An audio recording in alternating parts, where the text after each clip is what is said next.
Samantha had seen all kinds of customers, loud ones, rude ones, cheap ones, but this man, he was quiet, almost too quiet. She brushed him off, treated him like just another tourist. But when she found out the truth, her stomach dropped. She had insulted someone she never should have messed with. And the lesson he gave her that day? It changed everything. Nestled in a quiet corner of Monterey, California, stood the Rusty Pelican, a cozy little restaurant known for its hearty meals and rustic charm. Locals loved it, and tourists who found it called it a hidden gem. But behind the warm wooden tables and the smell of fresh coffee, the staff felt the pressure, understaffed, overworked, and always racing against the clock. Among them was Samantha, sharp-tongued, quick-witted, and known for her no-nonsense attitude. She was fast on her feet and faster with a comeback. And tonight, the restaurant was packed.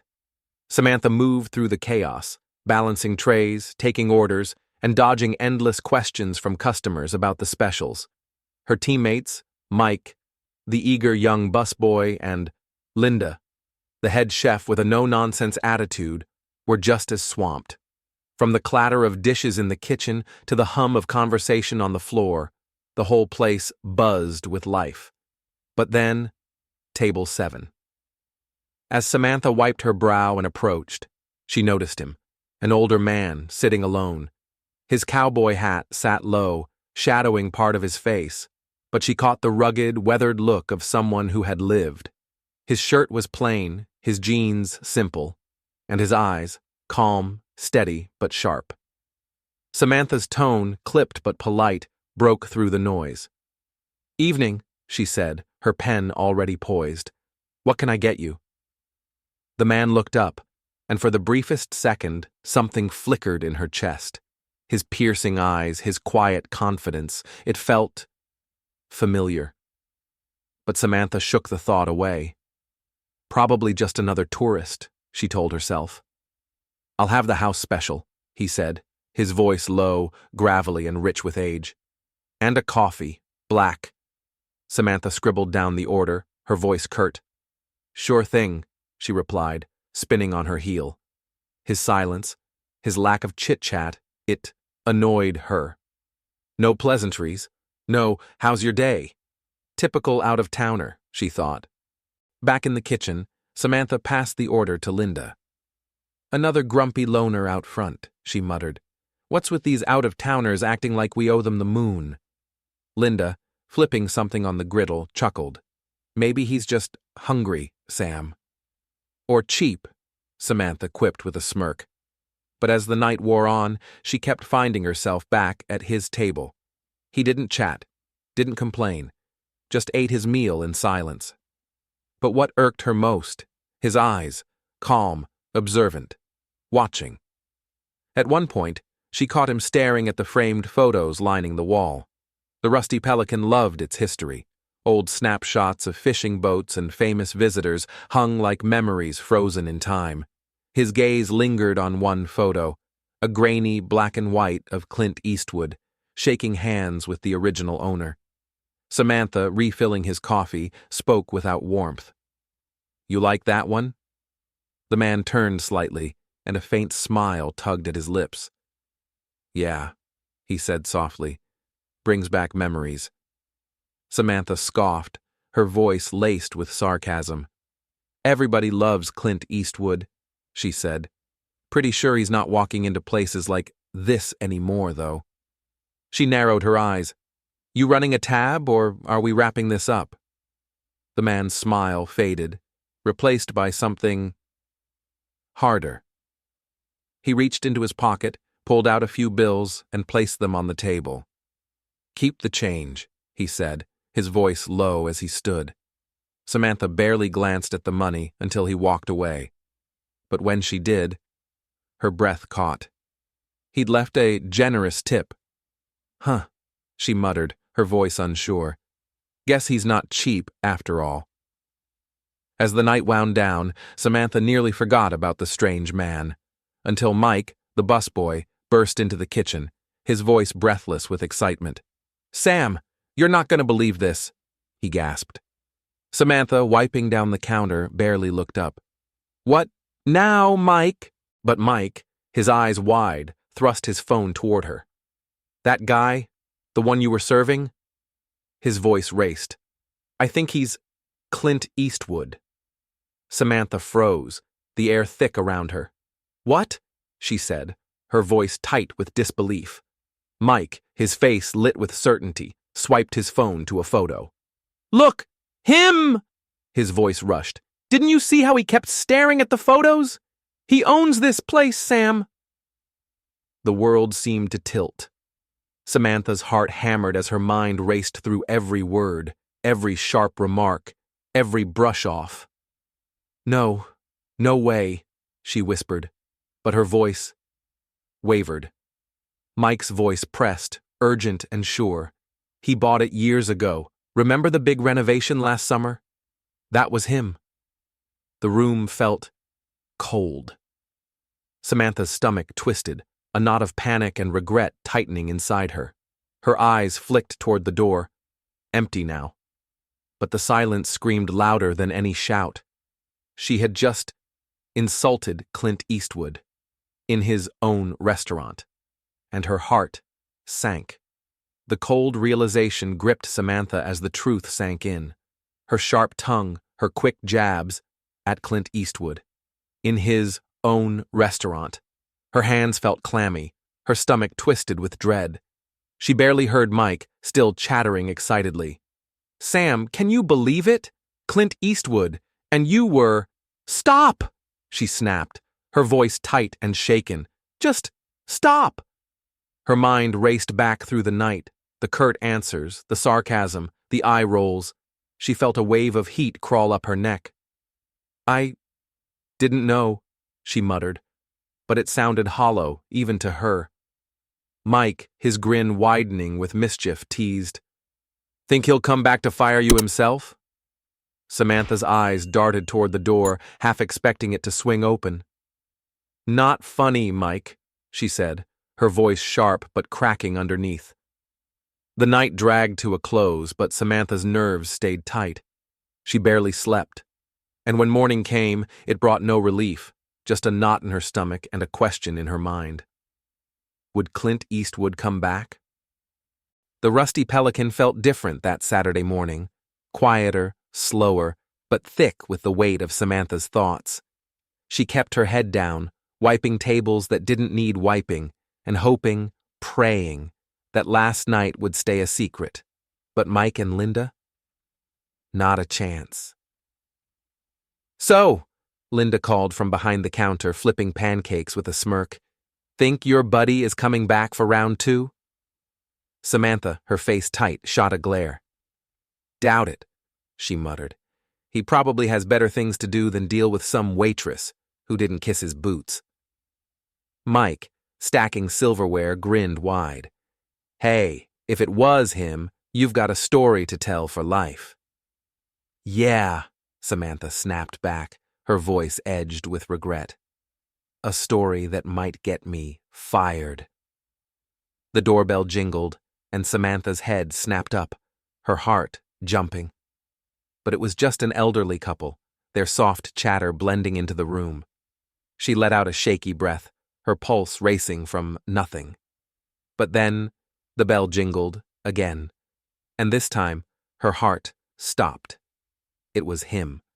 The same calm stride, the same low cowboy hat, and this time, no doubt, no second guessing. Clint Eastwood. Her stomach dropped. "Oh no," she whispered, her voice tight with panic. She ducked. Behind the counter, her hands pressed flat against the cool surface as if it could shield her. Mike, barely hiding his grin, leaned down, his voice playful. "You hiding?" he teased. "Because, that's definitely him." Samantha's voice, a strained whisper, shot back. "What's he doing here?" Linda, without looking up from the griddle, chuckled. "Well, it's his restaurant, Sam. He can show up whenever he wants." Mike, enjoying every second, added, Better go say hi before he decides you're dishwasher material. Samantha's pulse pounded in her ears. Her legs felt like lead, her throat dry. But there was no escape. The room felt too small. Do I run? Do I apologize? But her feet moved. With a deep breath that did nothing to steady her heart, Samantha stepped forward. Each step felt too loud, the clink of her shoes on the floor pounding with her pulse. And there he was. Again. The same table, the same calm presence, and those same eyes, sharp, knowing, lifting from the menu and landing right on her. She froze. But then, a flicker. The faintest curve of his lips. A small, almost mischievous smile. "Afternoon," he said, his voice a deep, gravelly calm. "Guess I couldn't stay away." Samantha's throat felt tight, but her voice, small, shaking, finally found its way out. Her hands fidgeted nervously. She swallowed hard. "I'm sorry about last night. I didn't know who you were." Clint leaned back slightly in his chair, his expression unreadable, his voice calm but carrying weight. "Does it matter who I am?" Samantha blinked, caught, unsure. "Well, I mean," she stumbled, her voice clumsy with nerves. "If I'd known, I wouldn't have—" His voice, low but firm, cut in. "Wouldn't have what?" His eyes, steady on hers, didn't blink. "Treated me like everyone else?" The question hit hard. Samantha felt her cheeks burn, her mouth opened, but no words came. Because what could she say? The silence hung, heavy, raw. But then his expression softened, and he gestured lightly to the seat across from him. "Sit," he said, his voice steady. "Talk to me." Samantha's heart pounded in her chest. She stood frozen, her palms damp, her eyes flicking to the empty seat Clint Eastwood had gestured to. Her mind screamed a dozen things. Run. Apologize again. Say you're busy. But his calm, steady gaze held her there. With a shaky breath, she pulled out the chair and sat down. Her hands fidgeted nervously in her lap, and her voice came out small, unsure. I didn't mean to be rude last night," she started, her eyes lowering. Clint's voice, smooth but firm, cut in softly. "I wasn't looking for special treatment." Samantha's eyes flicked up to meet his. His face, lined with years but holding a quiet strength, was calm, but not cold. He leaned back slightly, his hands resting on the table. "You know," he began, his voice low and thoughtful, "I've been coming here for years. Bought this place not for fame, not for headlines, but because I loved it, the food, the people, the realness." His eyes, sharp and knowing, met hers. "That's why I never told anyone I owned it. Didn't want fake smiles or folks tripping over themselves to impress me." Samantha swallowed hard. "Well," she said softly, her voice tight with guilt, "you sure didn't get fake smiles from me." To her surprise, he chuckled. A deep, warm sound. "No," he said, his eyes glinting with faint amusement. "I got something better." Samantha blinked, confused. "Better?" Clint's voice, soft but carrying weight, pressed on. "I got honesty. You didn't know who I was, and you didn't fake kindness or butter me up." His eyes, clear and sharp, held hers. "You gave me... you..." Samantha's face flushed. "Yeah," she muttered, her voice dipping, "a jerk." But Clint's smile, slight but genuine, stopped her.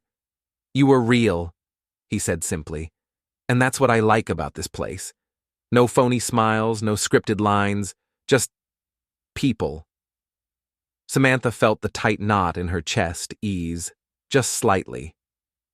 "Still," she said softly, her voice raw, "I shouldn't have been so short with you." Clint tilted his head. "You were busy, and you didn't know me. If you had..." His eyes glinted, teasing.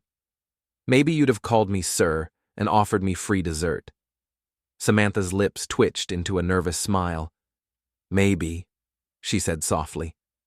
A brief, easy silence fell between them, the noise of the restaurant fading into the background. Then, Clint's voice, softer now but steady, asked, "So, what's good today?" Samantha's brow lifted slightly, the tension in her shoulders finally starting to ease. "Well," she said, her voice warming, "Linda's fish tacos are the best in town. And the clam chowder?" She gave a small, knowing grin. "Pretty hard to beat." Clint's eyes sparked with amusement. "Sounds like a plan," he said smoothly. "I'll take both." As Samantha stood, his voice stopped her one more time. "Oh, and Samantha?" She paused, her eyes meeting his again. His voice, calm but firm, carried something deeper.